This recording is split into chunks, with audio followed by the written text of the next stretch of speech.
Hello friends, welcome to Kanish kitchen. நாம இன்னைக்கு bread omelette எப்படி செய்யலாம்னு பார்க்கலாம். நாம இந்த பிரெட் ஆம்லெட்டை டீ கடைகள்ல சாப்பிட்டுருக்கோம். ரொம்பவே சுவையா இருக்கும். இதை நம்ம எப்படி வீட்லயே ஈஸியா செய்யலாம்னு பார்க்கலாம். ஃபர்ஸ்ட் நம்ம இந்த பிரெட் ஆம்லெட் செய்யறதுக்கு தேவையான பொருள் என்னன்னு பார்த்துடலாம். முட்டை 2, மயோனைஸ் 3 டேபிள் ஸ்பூன், அப்புறம் உப்பு தேவையான அளவு, அப்புறம் கடைசியா 2 பிரெட் ஸ்லைஸ் எடுத்திருக்கேன். இப்ப நம்ம பிரெட் ஆம்லெட் எப்படி செய்யலாம்னு பார்க்கலாம். ஃபர்ஸ்ட் நம்ம ஒரு பவுல்ல 2 முட்டையை உடைச்சு எடுத்துக்கலாம்.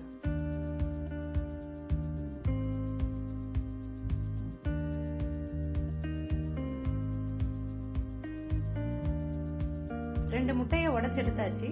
இப்ப இது கூட கொஞ்சமா உப்பு சேர்த்துட்டு நாம இது ஒரு வாட்டி நல்லா கலந்துக்கலாம்.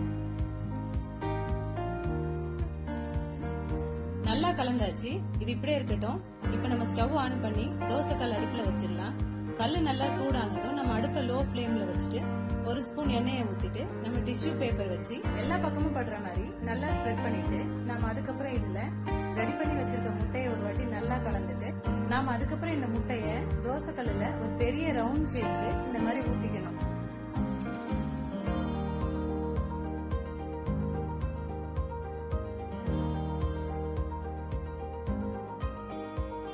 நாம முட்டைய நல்ல பெரிய ரவுண்ட் ஷேப்க்கு ஊத்தியாச்சு.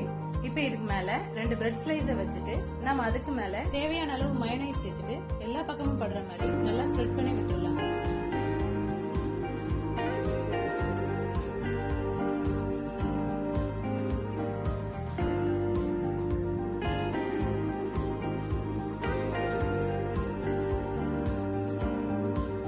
ரெண்டு பிரெட் ஸ்லைஸ்லயும் மயோனைஸ நல்லா ஈவனா ஸ்ப்ரெட் பண்ணியாச்சு. இப்ப நம்ம இந்த முட்டைய பிரெட் மேல படுற மாதிரி எல்லா பக்கமும் மடிச்சு விட்டுறோம்.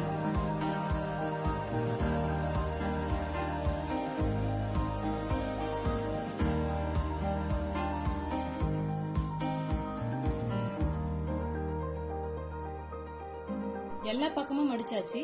இப்ப நாம இத கடைசியா இந்த மாதிரி ஒரு மடிப்பு மடிச்சிட்டோம்னா நம்மளோட பிரெட் ஆம்லெட் ரெடி ஆயிடும். அதுக்கப்புறம் நாம இத கரண்டியை வச்சு இந்த மாதிரி கட் பண்ணிட்டு நம்ம கெச்சப் வச்சு சர்வ் பண்ணிடலாம். நீங்களும் இந்த ரெசிபியை ட்ரை பண்ணி பாருங்க. ட்ரை பண்ணிட்டு எப்படி இருந்ததுன்னு கமெண்ட் பண்ணுங்க. இந்த வீடியோ உங்களுக்கு பிடிச்சிருந்தா லைக் பண்ணுங்க, ஷேர் பண்ணுங்க, மறக்காம சப்ஸ்கிரைப் பண்ணுங்க.